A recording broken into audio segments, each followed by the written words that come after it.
Hi, welcome to Topics in Macroeconomics. This topic is a channel system for the cash rate. In this video, we look at how the RBA uses a channel system to achieve its cash rate target.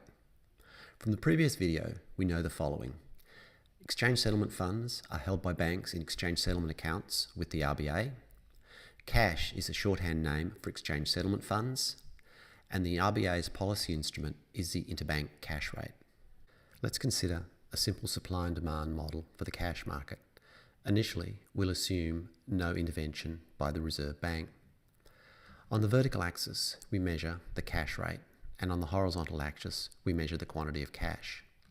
There's a demand curve for cash by the banking system, which is negatively sloped, and there's a supply curve for cash, which is vertical, since that quantity is determined by the Reserve Bank. The intersection of these two curves will determine the cash rate in this market. Now suppose the RBA announces a target for the cash rate. Let's assume it's 2.5%. We can illustrate this in our supply and demand diagram as follows. We can see that the target rate, in this case of 2.5%, is below the actual cash rate, and in the absence of any intervention by the RBA, there's no reason why the actual cash rate and the target cash rate should be equal.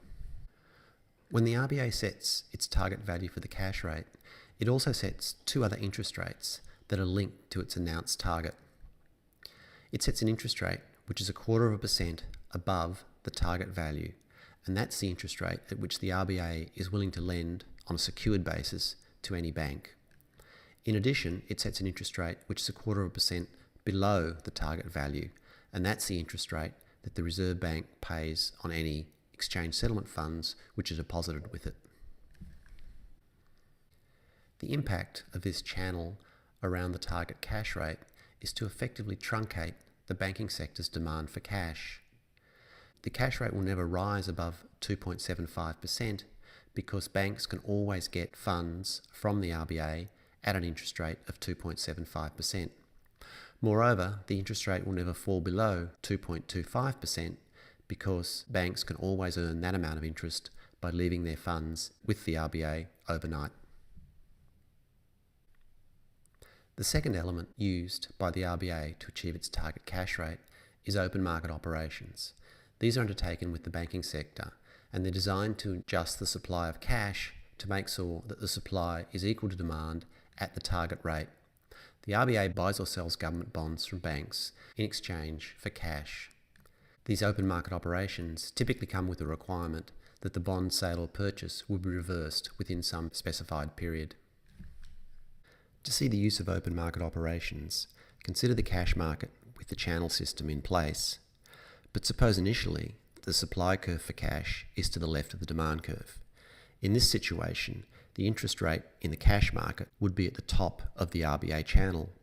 To achieve its target value of 2.5%, the RBA needs to move the supply curve for cash to the right until it intersects the demand curve. It can do this by undertaking open market operations with the banking system. In this case, this would involve a purchase of bonds from the banking system until the supply curve moved to intersect with the demand curve. To summarise, by standing ready to borrow and lend to the banking system at 0.25% below and above the target value for the cash rate, the RBA creates a lower and an upper bound for the actual cash rate. It then uses its daily open market operations with the banks to ensure the supply of exchange settlement funds is just sufficient to meet the expected daily demand at the target cash rate. Suppose the RBA wishes to change its cash rate target. It simply announces a new target cash rate. Let's suppose it's 3.5%. In this case, all that happens is that a new channel is established around 3.5. Having announced a new target for the cash rate, the RBA then estimates the new demand for cash and uses its open market operations to meet that demand at the new cash rate target of 3.5%.